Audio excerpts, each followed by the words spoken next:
Olá, graça e paz da parte de Deus, nosso Pai, e do Senhor Jesus Cristo. 1 Coríntios 1, verso 3. É assim que eu vos cumprimento e que bom que podemos mais uma vez estudar a palavra de Deus, nesse que já é o estudo do tema de número 135, que fala sobre a união de todos os crentes. E antes de nós iniciarmos, convido a você que ore juntamente comigo.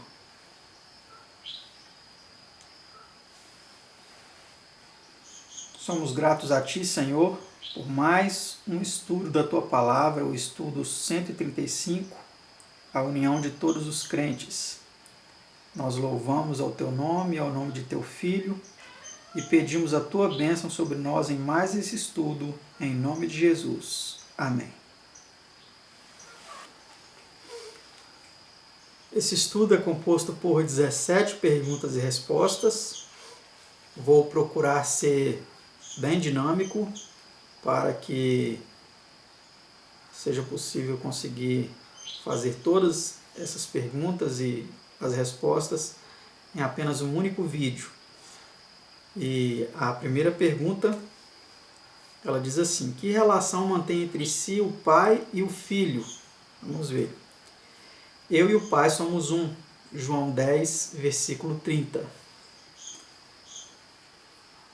Pergunta 2. Em que consiste essa unidade? Vamos ver que unidade é essa. Porque esse texto tem um texto muito mal compreendido por algumas pessoas, né?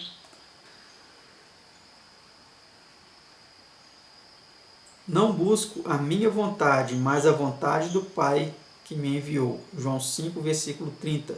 Essa unidade, portanto, consiste em ter em ambos o mesmo pensamento, vontade e propósito. Então, não significa que eles sejam a mesma pessoa, mas que eles sejam um em pensamento, vontade e propósito. Pergunta 3. Que pediu Cristo em oração ao Pai em favor de seus discípulos? Para que sejam um, como nós somos um. João 17, 22. Ver também os versos 11 e 23. Então, assim como Jesus e o Pai são um em unidade, pensamento, propósito, assim devem os cristãos serem um com o Pai e o Filho. Pergunta 4. Por que queria Cristo que existisse entre seus seguidores essa união ou unidade? Para que todos sejam um, como tu, ó Pai, o és em mim e eu em ti, que também eles sejam um em nós, para que o mundo creia que tu me enviaste. João 17, versículo 21. Então este era o propósito, né? Para que o mundo creia que o Senhor, para que o mundo creia que Deus enviou a Jesus, né? Pergunta 5. Por meio de que disse Cristo todos os homens conheceriam os seus discípulos? Nisto todos conhecerão que sois meus discípulos, se vos amardes uns aos outros. João 13, 35. Então, se os cristãos se amarem mutuamente, se amarem uns aos outros, assim o mundo vai conhecer que somos de fato discípulos de Cristo, né? Nota: Deus uniu os crentes em igreja a fim de que um possa fortalecer o outro nos empenhos bons e retos. A igreja terrestre seria em realidade um símbolo da celestial, se os seus membros fossem um no pensamento e na fé. Os que não são movidos pelo Espírito Santo é que prejudicam o plano divino, promovendo divisão e fortalecendo as forças das trevas. Os que são santificados pelo sangue de Cristo não prejudicarão a causa de Deus, nem promoverão divisão na igreja. Havendo desunião entre os crentes, o mundo tira a conclusão de que não podem ser o povo de Deus, porque estão agindo um contra o outro. Se os crentes estiverem unidos a Cristo, estarão unidos entre si. Pergunta 6. Como mostrou Paulo seu cuidado a esse respeito? Rogo-vos, porém, irmãos, pelo nome de nosso Senhor Jesus Cristo, que digais todos uma mesma coisa, e que não haja entre vós dissensões, antes sejais unidos em um mesmo sentido e em um mesmo parecer. 1 Coríntios 1, versículo 30. Então Paulo aqui exorta, os coríntios para que não haja dissensão entre eles, mas que eles sejam unidos em um mesmo sentido e em um mesmo parecer. Esse é um desafio muito grande, porque as pessoas são diferentes, têm pensamentos diferentes, ideias diferentes, mas se nós formos unidos pelo único vínculo, unidos com Deus e com Cristo, e unidos na verdade, na palavra, então nós alcançaremos essa meta. Pergunta 7. Qual era um dos principais fatores de divisão na igreja primitiva? Porque eu sei isto, que depois da minha partida entrarão no meio de vós lobos cruéis, que não perdoarão ao rebanho, e que dentre vós mesmos se levantarão homens que falarão coisas perversas, para atraírem os discípulos após si. Atos 20, 29 e 30. Então aqui Paulo fala claramente que aconteceria divisões, e essas divisões aconteceriam por intermédio de lobos, que seriam introduzidos no rebanho, que falariam coisas perversas e arrastariam os discípulos. Então aqui nós vemos uma espécie de divisão. Eles iam arrastar algumas pessoas para se apartar da verdade e do rebanho verdadeiro. Pergunta 8. Que já operava na igreja ao tempo de Paulo? Porque já o mistério da injustiça opera, somente há um que agora resiste, até que do meio seja tirado. 2 Tessalonicenses 2, versículo 7.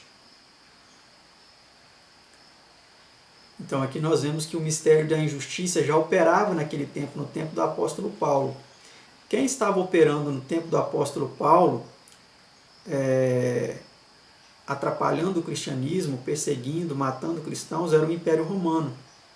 Então, o mistério da injustiça, através do Império Romano, ele já operava. E ele era aquele que estava no meio, impedindo, atrapalhando, prejudicando os cristãos.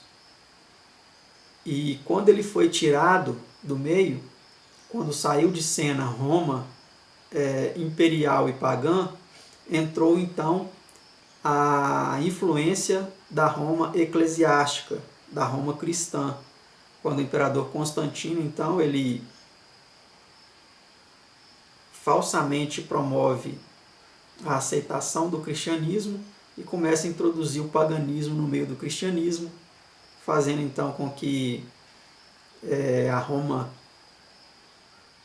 eclesiástica cristã fosse corrompida, promovendo então aí a ascensão de um poder, que deitou a verdade por terra, alterou os mandamentos de Deus, os ensinamentos de Deus, introduziu culto a imagens, introduziu a trindade, tirando então a unidade com Deus e com Cristo e colocando uma unidade triuna,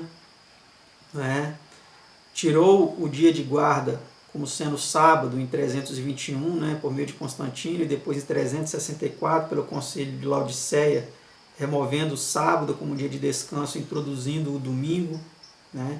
Então, o mistério da injustiça ele já operava no tempo de Paulo, através do Império Romano, e depois através de Roma papal, primeiro Roma imperial e pagã, depois Roma papal e supostamente cristã, fazendo com que o cristianismo tivesse um racha, Os verdadeiros cristãos começaram a fugir para montes, rochedos, lugares isolados, e os lobos começaram a dominar aqueles que se sujeitaram a eles. Infelizmente é isso que aconteceu.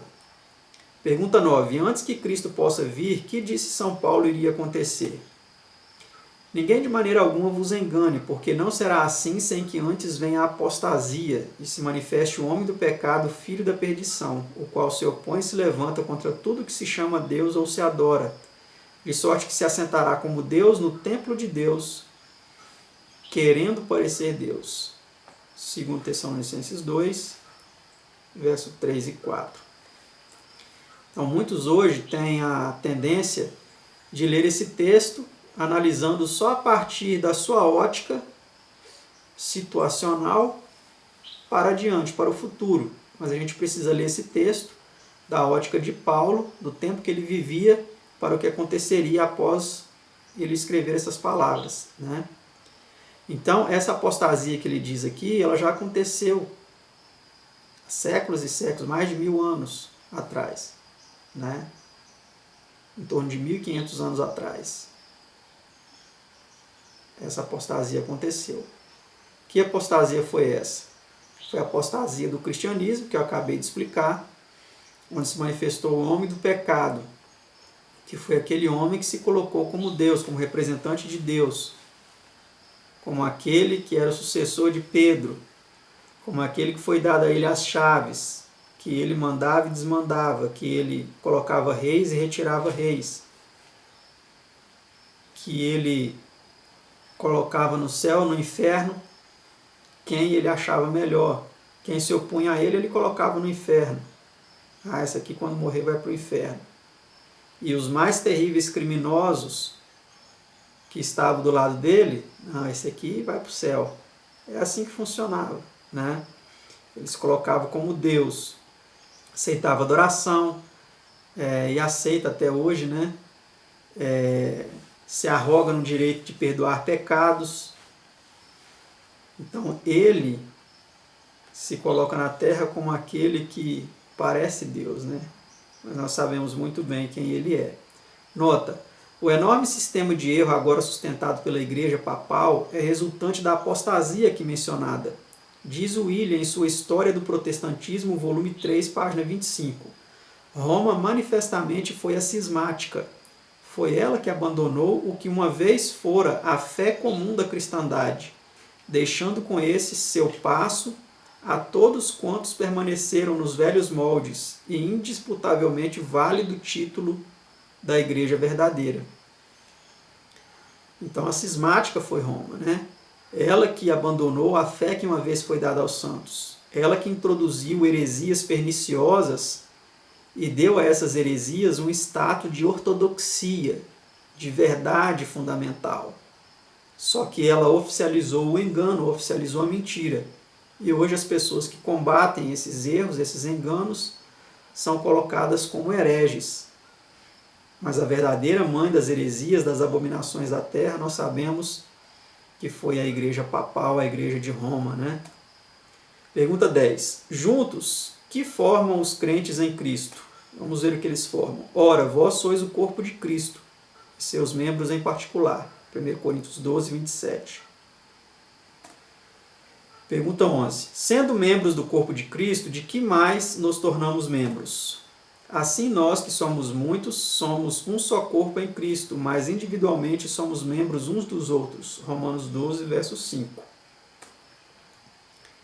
Pergunta 12. Como membros uns dos outros, qual é o dever de cada um? Vamos ver. Para que não haja divisão no corpo, mas antes tenham os membros igual cuidado uns dos outros. 1 Coríntios 12, verso 25. Então nós precisamos ter cuidado, né? Uns dos outros. Essa não é uma função apenas de um líder religioso que supostamente deve cuidar das ovelhas. Não. Todos nós que somos membros uns dos outros devemos cuidar uns dos outros, né?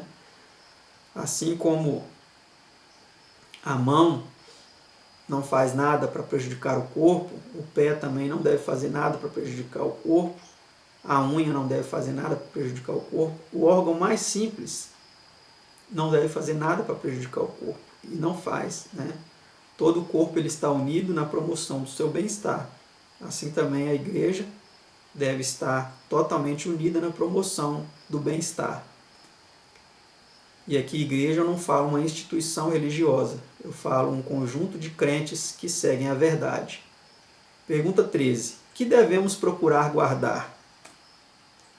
Rogo-vos, pois eu, preso do Senhor, que andeis como é digno da vocação com que fostes chamados, com toda a humildade e mansidão, com longanimidade, suportando-vos uns aos outros em amor, procurando guardar a unidade do Espírito pelo vínculo da paz. Efésios 4, 1 a 3.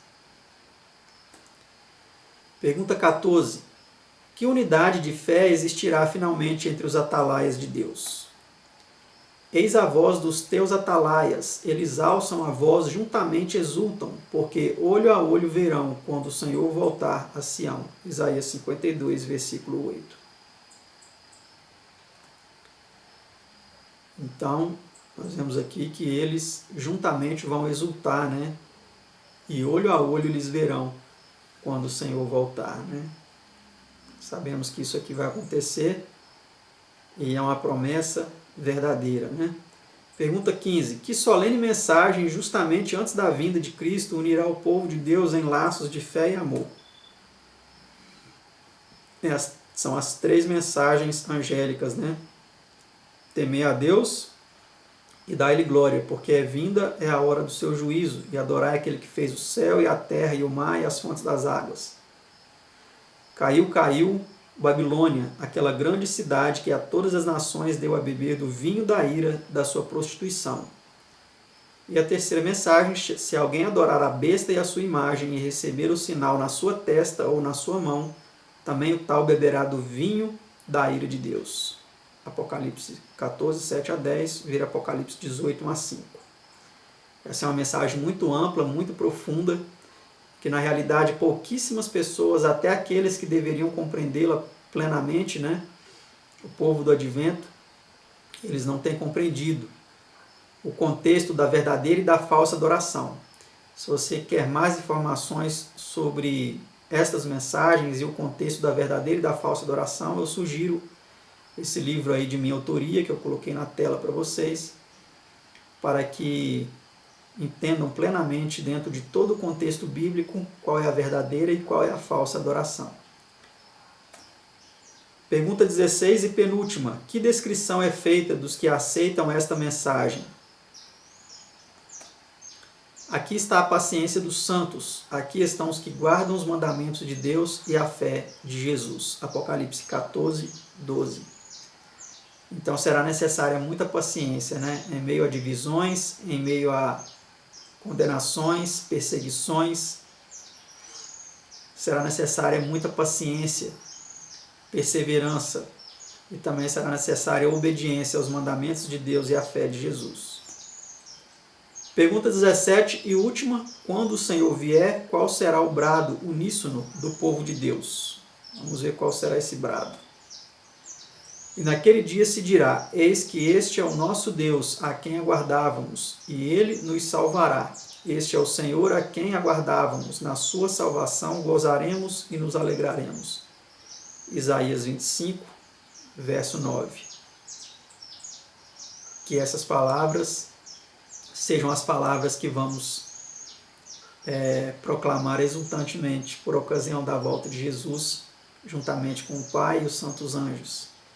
Que Deus nos ajude a nos prepararmos cada dia mais para esse grande dia e nos ajude a estar unidos com aqueles que querem seguir a verdade, mas não unidos com aqueles que promovem o erro, o engano, a falsidade, as heresias que foram transformadas em ortodoxia para corromper a fé dos incautos. Que Deus nos ajude a continuar seguindo a fé que uma vez foi dada aos santos, que inclusive é o título deste outro livro que eu coloco aí para vocês, que eu deixo disponível. Ele está disponível por enquanto apenas em PDF. Estamos com o plano de imprimir aí alguns exemplares, mas ainda não temos recursos suficientes para isso.